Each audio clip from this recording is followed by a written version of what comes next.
processus de décentralisation a franchi en 2020 un cap décisif avec le scrutin du 6 décembre relatif à l'élection des conseillers régionaux. Un scrutin qui a permis le parachèvement des institutions prévues par la Constitution du 18 janvier 1996 et l'architecture de la décentralisation. La matérialisation de ces discours vient de ce qu'on a vécu le 22 décembre 2020, à savoir l'élection des exécutifs régionaux au cours des sessions de plein droit des 8 conseils régionaux et des 2 assemblées régionales. Et pour l'épanouissement des collectivités territoriales décentralisées, l'État central a pensé à la recherche des financements additionnels auprès d'autres partenaires au bénéfice des communes et des régions. Au sens du décret de 2011, la coopération décentralisée s'entend comme toute relation de partenariat entre 2 ou plusieurs collectivités territoriales ou leur regroupement en vue de réaliser des objectifs communs. Cela dans le but de promouvoir les échanges d'expériences et de savoir-vivre entre les collectivités territoriales, contribuer au rayonnement extérieur du modèle camerounais de décentralisation. Naturellement, les membres de la commission interministérielle de coopération décentralisée se sont intéressés à cette question au cours des travaux de leur 3e session tenue dans la salle des arts de l'hôtel de ville de Yaoundé. Nous avons élaboré un plan de travail annuel 2020. Les grandes lignes fortes de ce plan de travail ont été le guide sur la coopération décentralisée. Il était question pour nous, pour le ministre en charge de la décentralisation, de mettre en place un outil qui permettra aux différents édiles de mieux capitaliser les fruits de la coopération décentralisée. Comme autre axe fort, il a été question également de faire des ateliers d'appropriation de ce guide et de faire des ateliers sur l'intercommunalité. La coopération décentralisée apparaît comme un élément de politique publique de décentralisation, un instrument d'un type nouveau mais approprié pour dynamiser les initiatives locales de développement. La CICODE s'inscrit dans cette logique. Il est bon de souligner qu'avec 3 sessions, la CICODE se démarque particulièrement par rapport à ces 2 autres instances homologues sont le CISL et le CONAFIL qui jusque-là n'ont pas pu tenir plus d'une session, il me semble.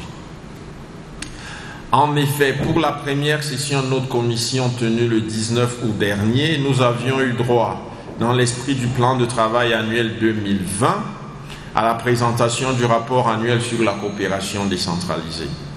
Cette présentation a été suivie des observations pertinentes formulées à l'endroit du consultant commis pour sa rédaction en vue de l'adapter aux besoins des diverses administrations ici représentées. À cet égard, il convient de relever que ces observations ont été prises en compte dans la mouture finale du dit rapport. Toujours au cours de cette réunion du 19 août dernier, de nombreux commissaires avaient formulé des propositions de redynamisation de l'intercommunalité et exprimé leurs sentiments sur la nécessité de la mise en œuvre complète des activités prévues dans le plan de travail annuel 2020. Sur ce point également, il convient d'indiquer qu'en dépit des effets induits par le contexte sanitaire, la CICODE a mené à bien un certain nombre d'activités prévues pour l'année qui s'achève, ce dont nous devons la féliciter à juste titre. Par ailleurs, au cours de la 2e session de notre instance tenue le 11 novembre de cette année, 3 articulations avaient structuré les échanges tout au long des travaux. La première avait trait à la réception du guide actualisé de coopération décentralisée, rédigé en partenariat avec la coopération allemande, la GIZ. La seconde était relative à la formulation de recommandations visant la dynamisation de la coopération décentralisée et de l'intercommunalité.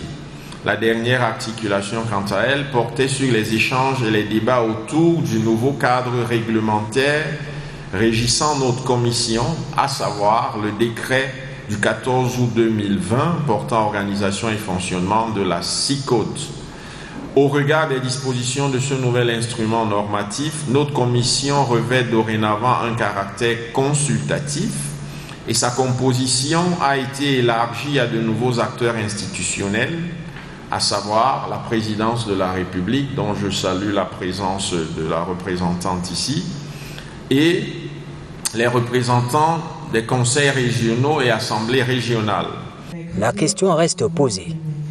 N'y aura-t-il pas possibilité d'enchevêtrement dans la coopération décentralisée au regard de la structuration de nos collectivités territoriales décentralisées?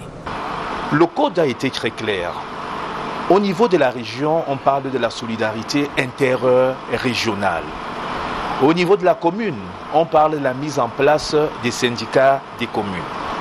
Alors, il sera donc question pour nous de mettre en place une étude qui permettra de mieux définir le rôle des uns et des autres.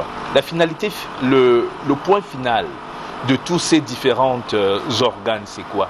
C'est rechercher des financements additionnels auprès de certains guichets. Donc, il sera question pour nous de mieux cadrer le rôle des uns et des autres. Nous aurons beaucoup plus de dialogue. Au sein de cette instance, nous avons également maintenant les représentants des régions. Nous avons également les représentants des communes. Vous voyez donc, dans un esprit de dialogue, nous allons essayer parfois de dissiper certains malentendus. La commission interministérielle de coopération décentralisée doit garantir le retour à l'orthodoxie, encourager les partenariats nationaux et internationaux, assurer l'alignement aux axes de la politique nationale, mieux encadrer l'enthousiasme des élus locaux. À l'évidence, l'avènement de l'institution régionale en tant que collectivité territoriale décentralisée nous oblige et nous contraint à redoubler d'efforts, mais surtout à faire preuve d'inventivité et d'ingéniosité en vue de permettre à cette institution nouvelle de mieux s'insérer et de mieux s'intégrer dans le champ de la coopération décentralisée et même la coopération transfrontalière, et de bénéficier elle aussi de l'apport incommensurable de ce dispositif stratégique de recherche continue des solutions appropriées à la problématique d'amélioration des conditions de vie des populations à la base. Cette nécessité est d'autant plus prégnante et d'autant plus urgente que le Code général des collectivités territoriales décentralisées a ouvert la possibilité pour les régions de conclure entre elles des ententes conventionnelles pouvant éventuellement affecter de manière significative et de manière positive les orientations stratégiques de l'État en matière de développement, tout comme son projet de consolidation de l'unité et de la croissance nationale édicté par la SND 2030. Dans le même ordre d'idées, il importe de se réjouir de ce que d'autres grands ensembles territoriaux sont en cours de maturation institutionnelle et entendent, dès leur matérialisation, se positionner durablement comme des acteurs crédibles en matière de développement local. Les syndicats de communes, puisqu'il s'agit d'eux, portés par une législation incitative, ont désormais la possibilité de fédérer l'ensemble des communes d'une même région au sein d'un projet commun. La superposition de tels acteurs institutionnels à l'échelle d'une même circonscription administrative, qu'elle soit régionale ou locale, est de nature à contribuer à la résorption des défis émergents. Nous en sommes profondément convaincus. Mais elle est également susceptible de poser le problème, un problème à la fois délicat et sensible, de la coordination et de la cohérence de leur action dans le domaine public.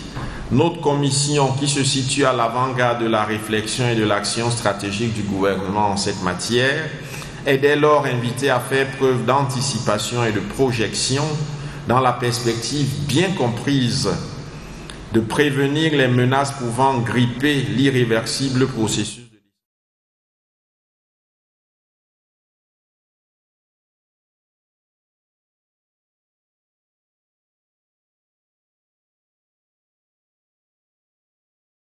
de coopération décentralisée par le secrétariat technique.